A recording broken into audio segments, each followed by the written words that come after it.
Chapter 26. Clara. Clara smiled over at Mason as he leaned forward in anticipation. Though she knew he would rather be out playing the game, he had managed to make peace with his situation, and instead had thrown his energy into healing and recovering as quickly as possible. She was almost entirely healed. While deep coughs or laughing fits still sent her hand to her chest every now and then, for the most part, she was back to normal, and back to work. Justin had been kind enough to give her the whole week after the accident off, and she and Mason had spent every day together. It was amazing how they'd been able to pick back up almost as if they had never broken up. "I see things are going well," Davis said from beside her. Heat flared across her cheeks as she turned to face him. "What do you mean?" They hadn't really disclosed their relationship to anyone on the team yet, deciding to wait until the championship game was over, in case it meant she had to find another job. "I saw it in your eyes the first time you looked at him, and the day he was injured. That's the same way my wife looks at me."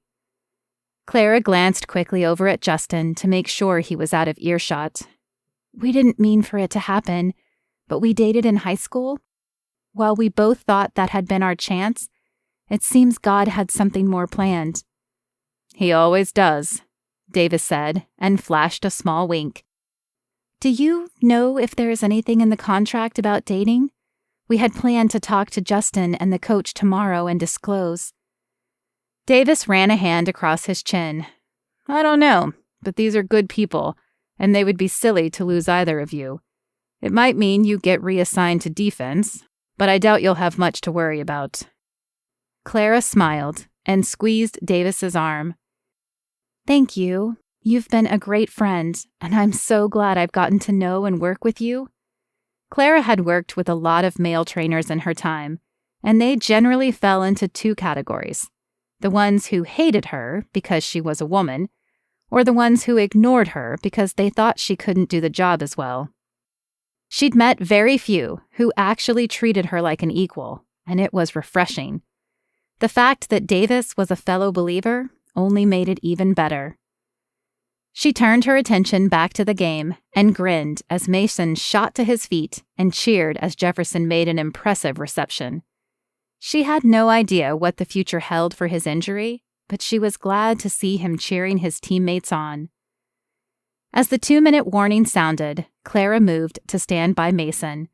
The Tornadoes were down by 7, and a Hail Mary pass was the only real option they had. She knew it had to bother him that he wasn't out there, fighting for his place on the field and his opportunity to score. The ball snapped, and Blaine sent it flying down the field. Jefferson jumped up, but the defender managed to get in front of the ball and sent it careening in the other direction and away from any Tornado receiver. A silence fell in the stadium as the referees whistled the ball dead. That was it. The Tornadoes had lost. Clara bit her lip as she waited to see how Mason would react. "Mason, I'm so sorry." He looked up at her and shook his head. "Don't be. The team played hard, and they wouldn't have been any better with me out there." His shoulders lifted in a small shrug. "Besides, we won last year. We can't win every year. I'll be right back." Clara smiled as she watched him hobble out to congratulate his team members. God had really been working on his heart, and it was amazing to see. After slapping hands and having an extra long talk with Jefferson, Mason made his way back to her. "You really are amazing, you know that?" she said when he was within earshot. "Nah, I just realized the last few weeks what's really important.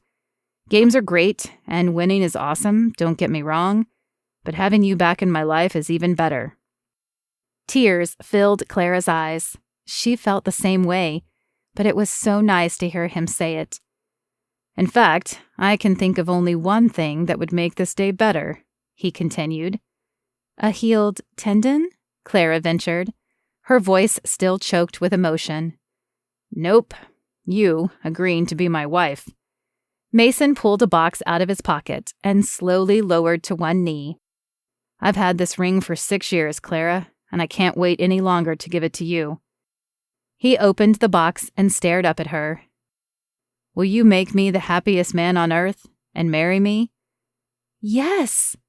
The tears she had been trying to hold back spilled down her cheeks, and without caring who saw, she dropped to her knees as well. He slid the ring on her finger, and then her hands were on his cheeks. Electricity zinged between them, and the world around them faded away. "I love you, Mason Dixon," she said, before leaning forward and touching her lips to his. She had no idea how long the kiss lasted, but the deafening sound of cheers and clapping finally registered in her brain, and she pulled back, embarrassed that everyone on the team now seemed to be watching them. She scanned the faces to see if the coach or Justin was angry, but everyone was smiling down at them. "About time you joined the club," Tucker said, helping Mason to his feet. "I'm pretty sure you couldn't have chosen a better woman."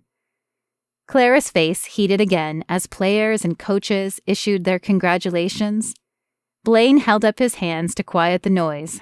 "We played hard today, and while we might have come up short, it appears we still have a reason to celebrate. Who's with me?" The crowd around them cheered again, and Mason pulled her to his chest. Though it was noisy and crowded, and Clara could hardly hear herself think, she decided there was no place she'd rather be. In the short time she'd been with this team, they had become like family to her, and she could only hope she'd have several more years with them in the future.